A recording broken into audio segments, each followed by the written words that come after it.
Perkenalkan, nama saya Fidel Vincenzo Precious Tulung, mahasiswa Fakultas Hukum Unika di Lasal Manado, semester 4 dengan NIM 1905143, dan saya di sini ingin mempresentasikan hasil dari ujian akhir semester saya mata kuliah Hukum Laut dengan dosen pengampu Sir Ricky Poworga SHMH. Kali ini kasus yang saya ambil yaitu penyelesaian sengketa antara Jepang dan Cina. Persengketaan wilayah biasanya terjadi antar negara yang memiliki letak geografis yang berdekatan. Wilayah yang diperebutkan biasanya adalah wilayah daratan, lautan, pulau atau kepulauan. Sengketa perebutan wilayah dapat disebabkan karena adanya klaim terhadap seluruh wilayah negara oleh negara lain dan karena adanya klaim terhadap sebagian dari wilayah negara yang berbatasan. Salah satu sengketa wilayah yang terjadi yaitu antara Jepang dan Cina terkait dengan kepemilikan wilayah kepulauan Diaoyu atau Senkaku. Secara geografis, kepulauan tersebut terletak di sebelah tenggara perairan laut Cina Timur yang terletak sekitar 120 mil dari Taiwan, 120 mil dari daratan Cina, dan 200 mil dari kota Naha, Okinawa, Jepang. Kepulauan ini terdiri dari sekumpulan 5 pulau kecil yang tidak berpenghuni serta 3 pulau batu karang. Kepulauan tersebut merupakan 8 pulau dengan total luas wilayah sebesar 6,3 km yang terdiri atas 3 pulau dari kepulauan tersebut adalah Batuan Tandus dan 5 lainnya merupakan pulau kecil. Kedelapan pulau tersebut memiliki nama yaitu yang pertama ada Uotsurijima, Kitakujima, Minami Kojima, Kuba, Taiso, Okinokitaiwa, dan ada juga Okinomiwa, serta ada Tobise. Kepulauan Senkaku atau Diaoyu adalah kepulauan yang sampai saat ini masih disengketakan oleh Cina dan Jepang. Perselisihan antara Jepang dan Cina mengenal kepemilikan wilayah kepulauan Senkaku atau Diaoyu sudah berlangsung lama, yaitu sejak tahun 1969. Sengketa ini berawal dari dipublikasikannya hasil penelitian dari UNICAVE sebagai bagian dari Badan Perserikatan Bangsa-Bangsa pada tahun 1968 dan beberapa penelitian yang dilakukan oleh peneliti dari Jepang, Korea, dan Taiwan bahwa di dasar laut dekat kepulauan Senkaku terdapat kandungan minyak yang besar dan kandungan sumber daya hidrokarbon. Keduanya bersikeras dengan pendapat masing-masing mengenai kepemilikan pulau tersebut. Berbagai upaya dan pertemuan telah dilaksanakan namun tidak menemukan hasil. Dan hingga saat ini persengketaan di antara keduanya masih berlanjut dan belum menemukan jalan keluarnya.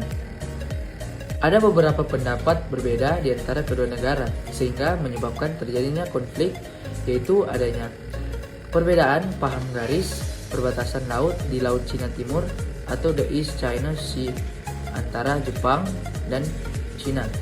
Hingga kini belum dicapai kesepakatan bersama. Walau keduanya sama-sama meratifikasi Konvensi Hukum Laut 1982, tetapi mereka membangun pemahaman sendiri yang belum tuntas dibicarakan.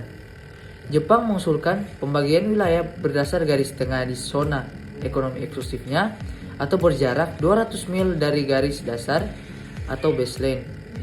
Sedangkan Cina mengacu pada kelanjutan alamiah dari landas kontinennya yang berjarak di luar 200 mil.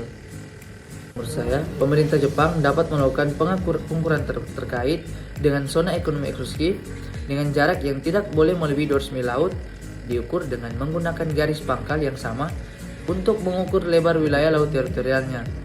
Sedangkan terkait dengan Cina, negara tersebut mengacu pada kelanjutan alamiah dari landas kontinennya yang berjarak di luar 200 mil. Selain itu, Cina juga dapat menentukan landas kontinen melebihi batas jarak 200 mil laut dengan lebar maksimal landas kontinen ada 350 mil yang diukur dari garis pangkal yang sama dengan wilayah laut teritorial dengan syarat bahwa batas terluar landas kontinen tersebut ditetapkan sesuai dengan Konvensi Hukum Laut 1982. Tindakan yang dilakukan oleh Jepang dan Cina terkait dengan pengukuran zona ekonomi eksklusif dan landas kontinen tidak melanggar ketentuan yang terdapat dalam Konvensi Hukum Laut 1982.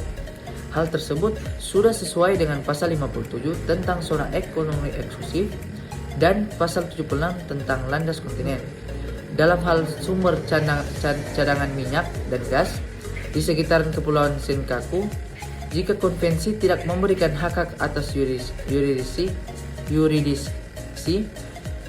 kepada Jepang dan Cina di zona ekonomi eksklusif terkait dengan hal tersebut, maka sengketa itu harus diselesaikan berdasarkan keadilan dan dengan pertimbangan segala keadaan yang relevan dengan memperhatikan masing-masing keutamaan kepentingan yang terlibat bagi para pihak maupun bagi masyarakat internasional secara keseluruhan.